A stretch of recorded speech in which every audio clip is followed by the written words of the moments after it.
Sige, todo na yan. All in ko na yan. Bawi na lang next week. All in ko na yan. Kung masunog account, sunog na yung account na yan. All in trade na yan. Pag mabagsak, okay, okay. Pag umangat, tahimik na.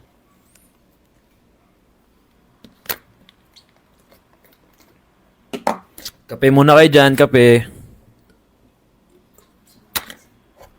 Uy, huwag kayo sumabay sa akin. Baka masunugan din kayo. Sir Ker, sumabay oh. Baka masunog account mo niyan, Sir Ker.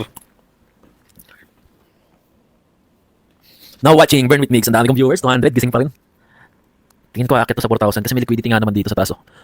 Ang mangyari kasi, pag nose all ko yan, tapos nagbay-bye ako, baka biglang tumulo, may emotional damage ako. Pero meron ditong unmitigated OB sa 5M. Okay. Pag mga ano yan, 2K USD, 1K, 3K, okay lang sana sa akin eh. Kaya lang umawat ng 20K. Aray ko gold.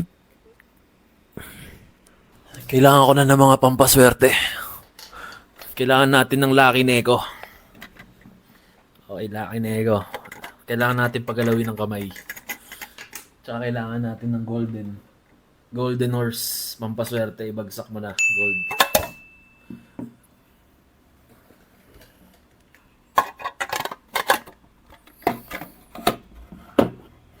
Saan ba? Okay.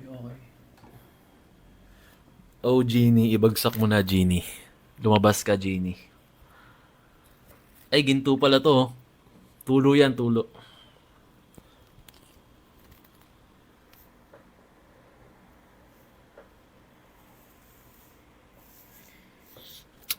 Yeah, matuto na kayo sa mistake ko. Bago kayo mag-enter ng tad-tad na trade, check nyo muna maigi yung lot size nyo kung tama. Kasi minsan, di ba, nagpapalit tayo ng mga lot size para hindi na kayo matulad sa akin. Ayan na! Okay.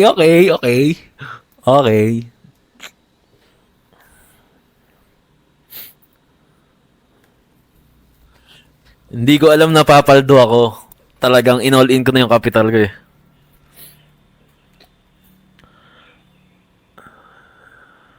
One lot eh. Oh. Di ba usually 0.10 lot lang ako? Kagi, nadala na ako ng emosyon na pa one lot na tad-tad.